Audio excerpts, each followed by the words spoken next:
Ever catch yourself daydreaming about having superpowers? Mm-hmm.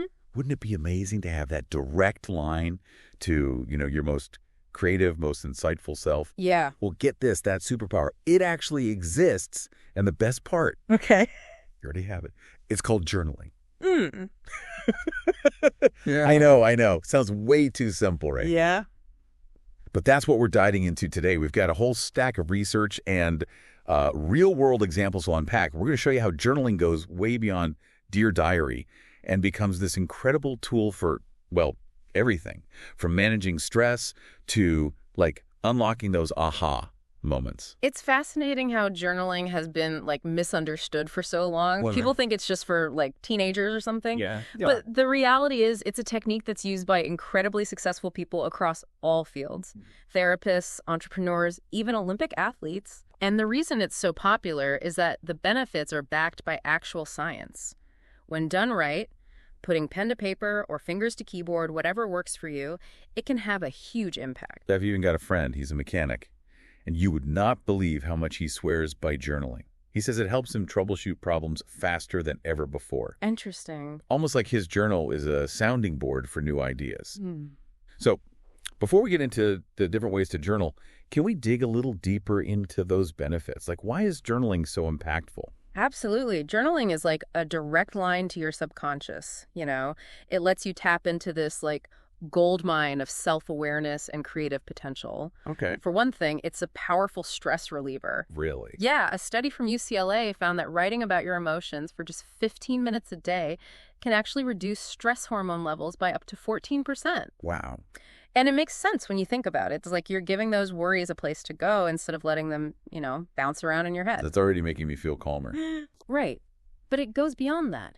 Through journaling, you start noticing patterns in your thoughts and behaviors. You begin to see the why behind your reactions, which can be a real game changer in terms of personal growth. And here's where it gets even more exciting. Journaling can actually boost your creativity. Oh, wow. It's like a judgment-free zone where you can brainstorm, let ideas flow freely, and uncover hidden solutions. That's what I love about the idea of journaling. It's like you're giving yourself permission to explore without any pressure. It's not about being a writer. It's about tapping into that inner voice. Exactly. And speaking of tapping in, there's not just one right way to journal. That's the other amazing thing about it. It's totally customizable.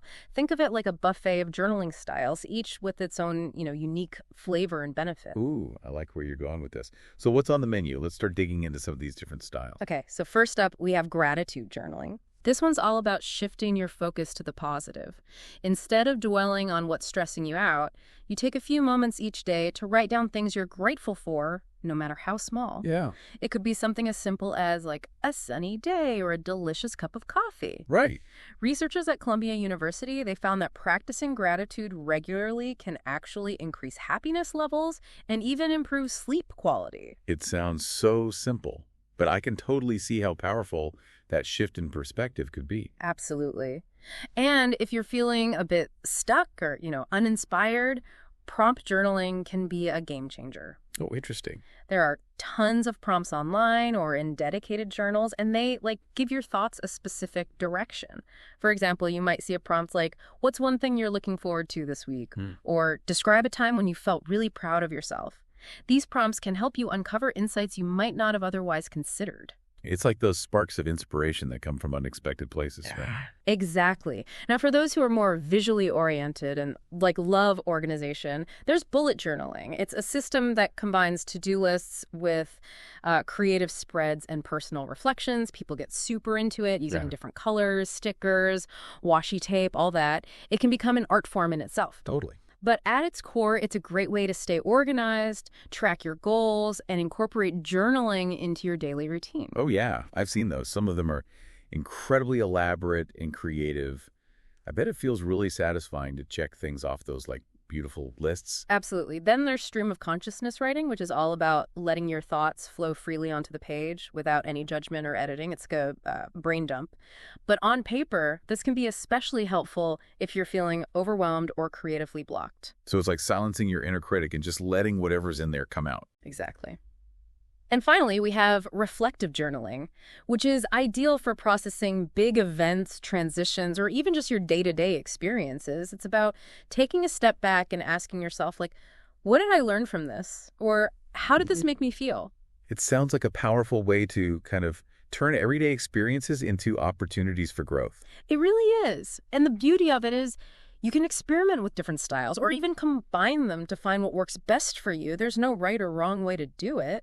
This is all so interesting, but I have to admit, whenever I hear about, like, a new habit I want to try, Yeah. the biggest question in my mind is always, how do I actually make it stick? Right. Because let's be real, we've all started things with the best of intentions, only to, like, fizzle out after a few weeks. So how do we make journaling a sustainable practice, something we actually look forward to? That's such a great question. And honestly, it's where a lot of people get tripped up. They Yeah. think journaling has to be this big time-consuming thing. And if they can't commit to writing pages and pages every day, it's not worth it. But that couldn't be further from the truth. Okay. One of the best things you can do is start small. Yeah. Even just 5 minutes a day can make a huge difference. Okay, that feels way more doable. What about those days when even 5 minutes feels impossible? Life happens. It absolutely does. And that's where flexibility comes in. Okay. Remember, journaling should work for you, not the other way around. Right. One thing that can help is embracing technology. Okay.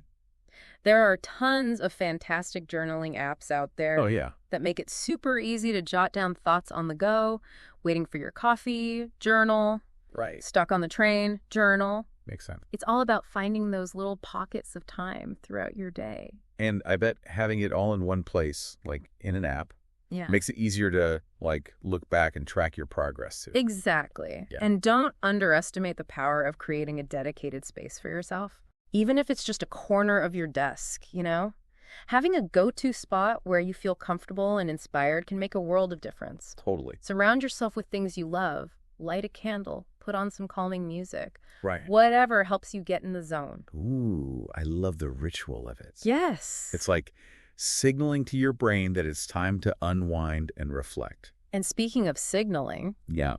don't be afraid to set reminders on your phone. Oh, yeah. Good idea. It sounds silly, but that little nudge can be super helpful, especially when you're first starting out. Right. But above all, be kind to yourself. Yes. Life happens, you're going to miss days, and that's okay. The important thing is to just pick up where you left off and not let it derail your entire practice. So it's all about progress, not perfection. 100%. And remember, your journaling practice can evolve as you do. Okay. The way you journal today might look completely different a year from now. Right. And that's perfectly fine. It's a journey of self-discovery. And the most important thing is to just start wherever you are and see where it takes you. I love that. Well, this deep dive has been amazing. We've covered so much ground, from, like, the incredible science-backed benefits of journaling to all the different styles we can explore. It's a lot. I have to say, I'm feeling pretty inspired to start incorporating this into my own life. Me too. And Yeah. you know what I always find myself thinking about when I journal? What's that? It's the idea that if my journal could talk back to me a year from now, Okay. what would I want it to say? What stories would it tell about my growth, my challenges, my triumphs? It's a powerful question to reflect on. It is. And it reminds me that every entry is a chance to, like, write a new chapter in my story. That is a really powerful thought to end on. So to all of you listening, I hope this deep dive has inspired you to unlock the incredible power of your own mind through journaling. Remember, it's not about being a writer. It's about being curious about yourself, giving yourself permission to explore, to grow, and to discover all the amazing things that are waiting to be uncovered within you.